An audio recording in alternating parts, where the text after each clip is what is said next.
Bismillahirrahmanirrahim. Bismillahirrahmanirrahim. Assalamu alaikum. My name is Sana Sultana, PhD scholar from Bahauddin Tikri University, Multan, lecturer of mathematics in ISP. तो guys कल आपको lecture में hope date आप लोगों ने assignment बना ली हो। वो असाइनमेंट कौन सी थी आप लोगों की? Radial and transversal component of velocity and acceleration. ठीक है, होपफुली आप लोगों ने वो असाइनमेंट बना ली होगी, तो मुझे सेंड कर दीजिएगा। और अब मैं आती हूँ अपने नेक्स्ट असाइनमेंट की तरफ, जो कि हमारे पास है वही उसी जो मैंने आपको बात की थी पार्टिकल काइनेमेटिक्स का 7th चैप्टर है मैकेनिक्स का, उसमें रेडियल और ट्रांसवर्सल कंपोनेंट भी हैं, तो नॉर्मल और tangential components of velocity and acceleration भी हैं। तो ये आपकी आज की असाइनमेंट है। आपने नॉर्मल और tangential component of velocity and acceleration आप लोगों ने फाइंड करना है। तो आज का हमारा जो टॉपिक है ना, वो तो बहुत छोटा सा है। मैं देख रही थी सर्कुलर मोशन या इसे बोल रहे हैं सर्कुलर मोशन या मोशन विद यूनिफॉर्म एक्सेलरेशन। तो पहले तो आप लोगों को पता हो एक्सेलरेशन क्या होता है, या चलो एक्सेलरेशन तो आप लोगों को पता है चेंज इन वेलोसिटी में चेंज आता रहेगा तो आपका एक्सेलरेशन क्रिएट होगा। अगर वेलोसिटी में चेंज नहीं आएगा तो एक्सेलरेशन नहीं बनेगा। अब फिर सवाल पैदा होता है वेलोसिटी क्या चीज़ होती है। तो वेलोसिटी के बारे में बता रहा है चेंज इन, अगर पोजीशन वेक्टर आएगा, पोजीशन वेक्टर में चेंज आता जा रहा है, मतलब पोजीशन वेक्टर अगर फिक्स खड़ा होता ना तो आपकी ना वेलोसिटी बनती ना आपका एक्सेलरेशन बनता। तो चेंज मतलब पोजीशन वेक्टर, जैसे वेलोसिटी का फार्मूला आप लोगों ने देखा होगा, यूनिट वेक्टर का डेरिवेटिव हो रहा होता है with respect to time. Change with respect to time के लिहाज से जो चेंज आ रहा होता है पोजीशन वेक्टर में, मतलब एक बंदा टिक के बैठ ही नहीं रहा, वो एक जगह से दूसरी जगह से तीसरी जगह मुसलसल जाता जा रहा है। तो ये हमारे पास क्या हुआ, चेंज ही नहीं आ रहा उसमें। किस में चेंज नहीं आ रहा? उसकी मोशन में क्या हो रहा है, मतलब वो पॉइंट है, आपका जो पॉइंट है वो एक जगह टिक के खड़ा ही नहीं हो रहा। अगर खड़ा हो जाए तो वेलोसिटी नहीं बनेगी, अगर वेलोसिटी नहीं बनेगी तो फिर वेलोसिटी बन जाएगी, और फिर वेलोसिटी में अगर चेंज नहीं आएगा तो एक्सेलरेशन नहीं बनेगा। तो इसको तरफ चलते हैं, ये दोनों एक दूसरे के साथ ना रिलेट करते हैं, सर्कुलर मोशन और ना मोशन विद यूनिफॉर्म एक्सेलरेशन। तो मैंने PDF से इसका मटीरियल देखा था, सर्कुलर मोशन टाइप किया था, तो यहाँ पे वो बता रहा था कि जैसे in physics uniform circular motion describe, इस पूरे टॉपिक को उसने बोला यूनिफॉर्म सर्कुलर मोशन का मतलब क्या होता है। वो कहता है the motion of a body, एक बॉडी मोशन कर रही है मतलब ट्रैवल कर रहा है, travelling in a circular path, एक गोल सा पाथ है, और एक बॉडी मुसलसल अंदर ट्रैवल की जा रही है। अच्छा, दूसरी बात the path at constant speed, और एक ही स्पीड से मुसलसल चलता जा रहा है, मुसलसल एक ही स्पीड से चलती जा रही है। अच्छा चलो ठीक है। Since body describe circular motion it's distance, क्योंकि बॉडी जो है सर्कुलर मोशन बता रही है, तो सर्कुलर मोशन बता रही है। Since body describe circular motion, मतलब आपकी जो बॉडी है वो गोल घूम रही है। It's distance from the axis of rotation remain constant at all time. वो कहता है इस बॉडी का डिस्टेंस सर्कुलर मोशन का जो एक्सिस है उसके साथ इसका जो है वो सेम रहेगा ऑल द टाइम। अच्छा, तो ना क्योंकि, और फिर भी एक और बात कह रहा है कि बॉडी का डिस्टेंस एक्सिस ऑफ रोटेशन के साथ ऑल द टाइम सेम होगा। चलो ठीक है, एक बात तो कंफर्म हो गई है कि वो जो बॉडी है ना वो मुसलसल चल रही है। अगर चल रही है बॉडी की वो है पोजीशन वेक्टर है, उसमें चेंजिंग आ रही है, पक्का 100% आपका वेलोसिटी बनेगी। अच्छा, फिर आगे देखते हैं। वो कहता है through the body speed is constant. अब वो बता रहा है कि बॉडी की जो स्पीड है वो चल तो रही है लेकिन उसकी स्पीड कांस्टेंट है, एक ही स्पीड से। मतलब अगर पंखा चल रहा है एक ही स्पीड से मुसलसल चलता रहेगा, ऐसा नहीं होगा कि वो खुद ब खुद तेज हो गया है, खुद ब खुद हल्का हो गया है, खुद ब खुद आहिस्ता चलने लग गया है, तो ऐसा कुछ नहीं होगा।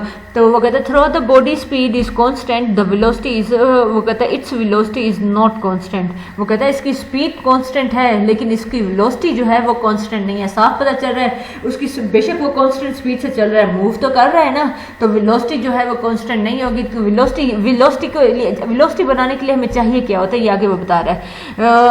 वेक्टर क्वांटिटी वेलोसिटी के बारे में बता रहा है कि एक वेक्टर क्वांटिटी है। वेक्टर क्वांटिटी क्या होती है, जिसकी कोई ना कोई लेंथ भी होती है और उसकी कोई ना कोई डायरेक्शन भी होती है। चलो आगे चलते हो।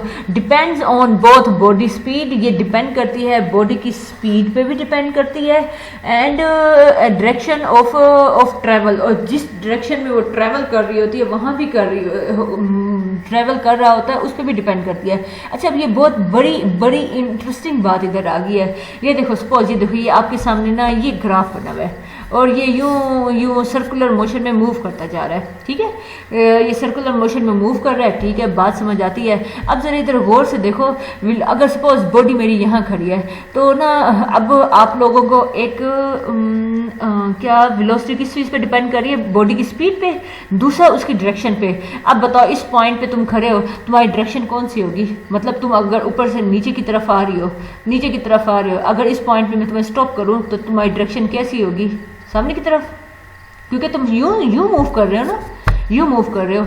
आप कौन सी, इसको क्या बोलते हैं, इसको काउंटर क्लॉकवाइज आप मूव कर रहे हो, तो आपकी डायरेक्शन क्या होगी, सामने वाली। जिस जगह पे आप स्टॉप करोगे आपकी डायरेक्शन ये सामने वाली। आप अगर सपोज यहाँ स्टॉप करते हो तो ये डायरेक्शन आपकी, यहाँ स्टॉप करते हो ये डायरेक्शन, यहाँ स्टॉप करते हो तो ये डायरेक्शन, तो जहाँ मर्जी आप स्टॉप करो वो डायरेक्शन आपकी बनती जाएगी। वेलोसिटी आपकी क्या हो रही है, वेलोसिटी आपकी चेंज होती जा रही है। The changing velocity indicate the presence of acceleration. वाह वाह वाह वाह, वेलोसिटी में चेंज आता जा रहा है। अब देखो, ये देखो, ऐसा नहीं हुआ जैसे स्ट्रेट लाइन में एक पार्टिकल मूव कर रहा है, वहां पर तो अगर एक स्ट्रेट लाइन में वेलोसिटी जो है एक ही डायरेक्शन में जा रही है, उसकी डायरेक्शन में, वेलोसिटी की डायरेक्शन में चेंज ही नहीं आ रहा, तो फिर वहां पर एक्सेलरेशन पैदा होगा या नहीं होगा, ये सवाल है आप लोगों के लिए।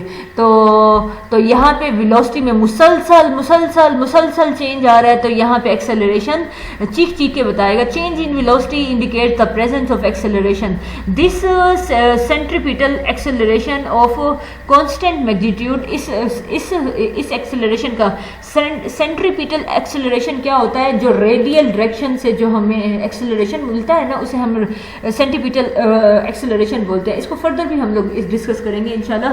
अभी हम ना इसको पढ़ के आगे चलते हैं कि सेंट्रीपिटल की डिटेल में हम जरूर जाएंगे। वो कहता है इज ऑफ कांस्टेंट मैग्नीट्यूड। जो सेंट्रीपिटल एक्सेलरेशन होती है उसकी मैग्नीट्यूड कांस्टेंट होती है, direction at all times toward the axis of rotation. Wow, अब इधर वो क्या कहता है कि आपका, और इधर ये जो ये डिनोट कर रहे हैं ना, ये ब्लू कलर का ये एक्सेलरेशन है। अब इधर वो कहता है इसकी डायरेक्शन किसकी तरफ होती है, आपके इसकी तरफ होती है, मतलब ये अंदर की तरफ, एक्सिस मतलब ये अंदर की तरफ आ रहा होता है। वेलोसिटी से टच करते, वेलोसिटी की जो है क्या है, वेलोसिटी की जो डायरेक्शन है वो टेंजेंशियल है, और जो एक्सेलरेशन की डायरेक्शन है वो हमारे पास कौन सी है, परपेंडिकुलर है, वेलोसिटी के ऊपर परपेंडिकुलर, मतलब वो अंदर की तरफ आ रहा होता है। तो वेलोसिटी की ये इसे बोलते हैं सेंट्रीपिटल एक्सेलरेशन या सिंपल एक्सेलरेशन भी इसे बोलते हैं। Of constant magnitude, direction at all time towards axis of rotation. Direction इसकी कहाँ की तरफ आ रही होगी, एक्सिस ऑफ रोटेशन की तरफ आ रही होगी। This acceleration is in turn produced by centripetal force. और ये बने कैसे, ये एक्सेलरेशन बना कैसे है, सेंट्रीपिटल फोर्स की वजह से बनी है। और सेंट्रीपिटल फोर्स की वजह से इसकी ये जो ये है बना है। आगे चलते हैं, वो कहता है which is also constant in magnitude. उसकी मैग्नीट्यूड भी कांस्टेंट है and directed toward the axis of rotation. वो भी एक्सिस ऑफ रोटेशन की तरफ, उसकी डायरेक्शन भी एक्सिस ऑफ रोटेशन की तरफ आ रही होती है। In case of rotating around a fix axis of a rigid body, it that is not negligibly small compared to the radius of the path. Each path of the body describes a uniform circular motion with same angular velocity, but the velocity and acceleration vary with position with respect to the axis. अब ये formulas हैं, आप लोगों को ये इनसे familiar होंगे। The motion of circle में रेडियस हमारे पास ये होता है, सेंटर उसका सर्कमफ्रेंस ये होता है। The period of one rotation, एक रोटेशन जब कंप्लीट होता है तो हम इसे टी से डिनोट करते हैं। Angular rate of rotation is also known as angular velocity. Angular rate of rotation को हम एंगुलर वेलोसिटी भी बोलते हैं, और उसको डब्ल्यू से डिनोट करते हैं, और उसका फार्मूला दिया जा रहा है 2 पाई पर 1 पीरियड ऑफ रोटेशन, और फिर हमारे पास 1/t जो है वो f के बराबर होता है, और ये